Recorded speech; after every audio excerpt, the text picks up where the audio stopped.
अस्सलामुअलैकुम everyone, welcome back from Zagreb. चलते हैं जी। हाँ, ये आपको फ्लैग्स नज़र आ रहे हैं, स्विट्ज़रलैंड का, हंगरी का, यूरोपियन यूनियन का एंड क्रोएशिया का। यहाँ पे शायद और यूक्रेन का भी है। ये कोई ऑफिशियल शायद इनका ऑफिस वगैरह है। तो चलते हैं अपने जिसको हम देखने एक्सप्लोर करने आए थे, लेकिन बदकिस्मती से उसकी कंस्ट्रक्शन जारी है और वो साइड स्टिल बंद है। ये है जी उसकी बैक साइड, अंडर कंस्ट्रक्शन है। हम चलते हैं, जल्दी से एक्सप्लोर कर लेते हैं इस एरिए को। ये फूड स्ट्रीट तो नहीं है, लेकिन यहाँ पे कुछ ब्रांड्स दाएं बाएं मुझे दिख रहे हैं। क्रोएशिया में बहुत सारे बंगाली स्टूडेंट्स हैं। पाकिस्तानी मुझे अभी तक एक भी नहीं दिखा यहाँ पे। बांग्लादेश से काफ़ी लोग यहाँ पे सेटल्ड हैं एज ए स्टूडेंट्स, और डिलीवरी के काम में मैंने अभी एक से गुफ्तगू की है। वो कह रहा जी मैं महीने का 1500 से 1800 यूरो जो है अल्हम्दुलिल्लाह कमा लेता हूँ, और मेरी रेंट कॉस्ट, चूँकि वी आर लिविंग टुगेदर, हम दोस्तों के साथ शेयर करते हैं अपनी रिहाइश को, तो इसलिए लिविंग कॉस्ट कम है। 300 यूरो पर मंथ मेरे हिस्से आता है। ये देखिए हर तरफ जहाँ पे भी कैमरा दौड़ाएं कंस्ट्रक्शन वर्क नज़र आ रहा है।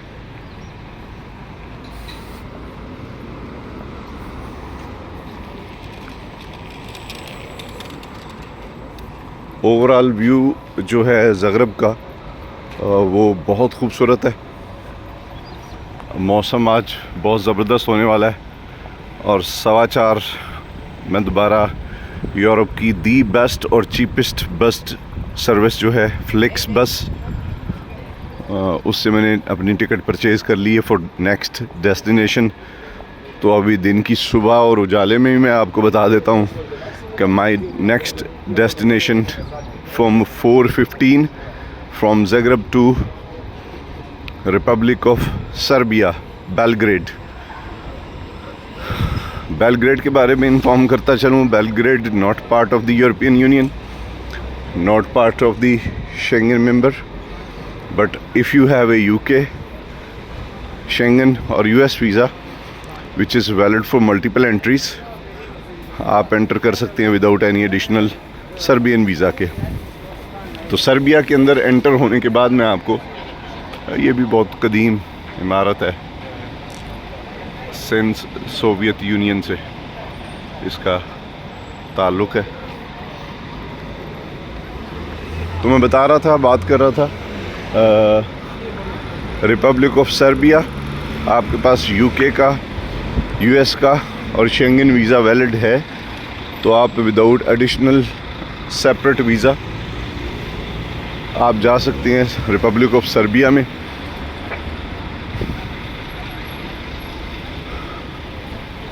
लेकिन अगर आपके पास शेंगन वीज़ा नहीं है तो आप Republic of Macedonia, Republic of Kosovo, in countries में एंटर नहीं कर सकते।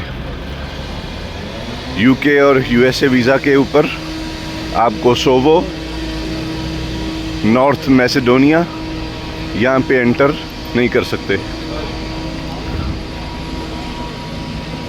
आपके पास शेंगन वीज़ा होना ज़रूरी है। तो आज की भी ट्रैवलिंग के बारे में मैं इन्फॉर्म करता रहूँगा साथ साथ, कि मैंने कैसे शेंगन एरिया से, ये जी मेन गेट है उस चर्च की एंट्री का, तो देखिए कंस्ट्रक्शन वर्क जारी है।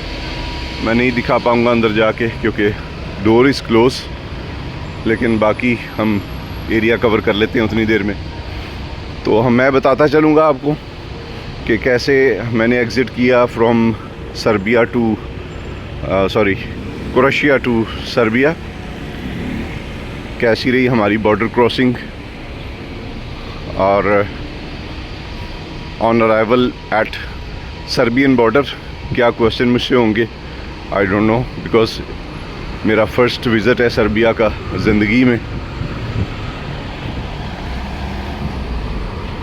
मैं आपको क्वेश्चन के बारे में भी इन्फॉर्म करूँगा। और फिर कल सुबह को इंशाल्लाह हम बेलग्रेड को एक्सप्लोर भी करेंगे। लोग जैसे कैमरा देखते हैं और देखते हैं कि वीडियो शूट हो रही है, लोग अपना आप छुपाने की हर मुमकिन कोशिश करते हैं और हमारी भी कोशिश यही होती है। बड़ा खूबसूरत सा पार्क है, सीढ़ियाँ देखिए जी इसकी माशाल्लाह। और ये इन्होंने जगह जगह ये जो क्रश डाली होती है बजरी की, पत्थरों की, वो सिर्फ इसलिए है कि चूँकि ये काफ़ी सर्द ममालिक हैं, यहाँ पे काफ़ी सर्दी पड़ती है और ठीक ठाक स्नो फॉलिंग होती है। और ये नेबर कंट्रीज़ हैं रशियन फेडरेशन के, और कभी किसी दौर में ये सारे मुल्क जो हैं ज़ेर तसल्लुत रहे हैं सोवियत यूनियन के, और उसी से इनको आज़ादी मिली और आज ये यूरोपियन यूनियन के मेंबर हैं और शेंगन मेंबर भी हैं। तो ये इसलिए डालते हैं बिकॉज़ हैवी स्नो फॉलिंग होती है, और स्नो फॉलिंग में अगर कोई यहाँ पे आना चाहे और यहाँ से इसको अपनी गुज़रगाह बनाना चाहे तो एटलीस्ट वो इजीली इसके ऊपर चल सके। बड़ा खूबसूरत पार्क है। कभी धूप आ रही है और कभी छाँव हो रही है। मुझे लग रहा है कि यहाँ पे शदीद बारिश होने वाली है। सफाई आप देख लें आपके सामने, और हमारे पार्क्स का हाल भी आपके सामने है। और जो हम हशर करते हैं अपने बाप की जागीर समझ के पार्क्स के साथ, और कूड़ा करकट का ड्रम बना के अपने पार्क्स को निकलते हैं। मैं हैसुल कौम हम इंतहाई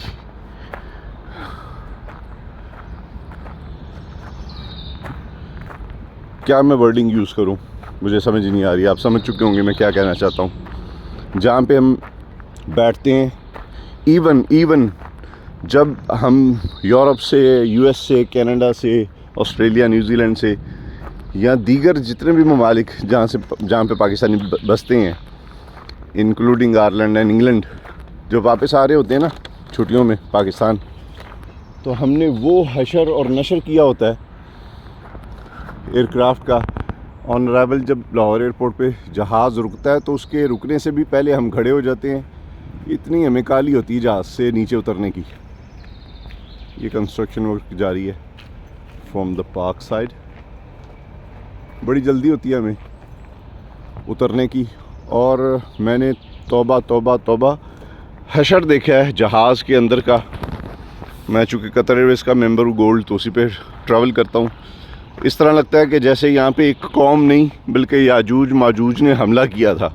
इतना गंद फ्लोर के ऊपर, ब्लैंकेट्स, चादरें, तकिए, पिल्लोज़ जो हैं वो फ्लोर के ऊपर होते हैं। चिप्सें खा के हमने आधी नीचे फेंकी होती हैं, आधी ऊपर रखी होती हैं। पानी के गिलास तक हम डस्टबिन में नहीं फेंकते और ना एयर होस्टेस को देते हैं फ़िज़ाई मेज़बानों को कि ये हमारा गंदी उठा के ले जाओ।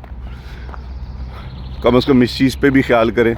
जब हम जहाज़ को छोड़ के जाते होंगे तो कतर एयरवेज़ का स्टाफ जो कि मल्टी कल्चरल लोगों पर मुश्तमिल है, कोई रशिया से है, कोई यूके से है, कोई दुबई से है, कोई कतर से है, कोई सिंगापुर से है, कोई फ़िलिपीन से है, कोई चाइना से है, कोई फ्रांस से है, कोई बल्गारिया रोमानिया से है, कोई बेल्जियम से है, कोई कहाँ से है, कोई कहाँ से है। वो क्या तासुर लेके जाते होंगे हमारे बारे में कि हम किस किस्म की गंदी कौम और घटिया कौम है।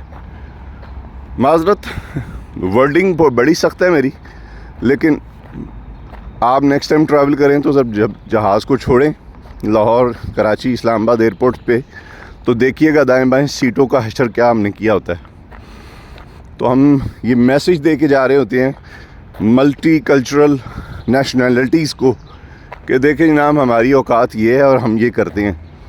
जहाँ पे बैठते हैं वहीं पे हम गंद डाल देते हैं। इवन मैं इंग्लैंड में रहा हूँ, मेरा वक्त गुजरा इंग्लैंड में, इल्फर्ड में, ईस्ट लंदन में, बाकिंग गिलफर्ड में। तो वहाँ पे भी मैंने देखा है हमारे वो वाले इलाके साउथ लंदन, ईस्ट लंदन इंतहाई गंदा है। और यही आप अगर गोरों के इलाके में चले जाएं, डैगनम चले जाएं, आप हैकनी चले जाएं, आप किसी पोश एरिया में चले जाएं, तो वो साफ़ सुथरे बिल्कुल, वहाँ पे आपको कोई गंद नहीं मिलेगा। तो ये रियलिटीज़ है, इस पे गुस्सा नहीं करना चाहिए, इनको एक्सेप्ट करना चाहिए। हम आ चुके हैं जी पार्क के अंदर, और बहुत सारी एक अच्छी डिस्कशन के साथ पार्क को भी हमने एक्सप्लोर कर लिया अल्हम्दुलिल्लाह। अब मुझे दें इजाज़त, बिकॉज़ बस का टाइम होने वाला है, मैंने थोड़ा सा रेस्ट भी करना है। फिर इंशाल्लाह मिलते हैं बॉर्डर क्रॉसिंग पॉइंट पे क्रोएशिया एंड सर्बिया, एक नए दिन और नए व्लॉग के साथ। वीडियो पसंद आई है लाइक कर दें, शेयर कर दें। Thank you so much. अल्लाह हाफ़िज़।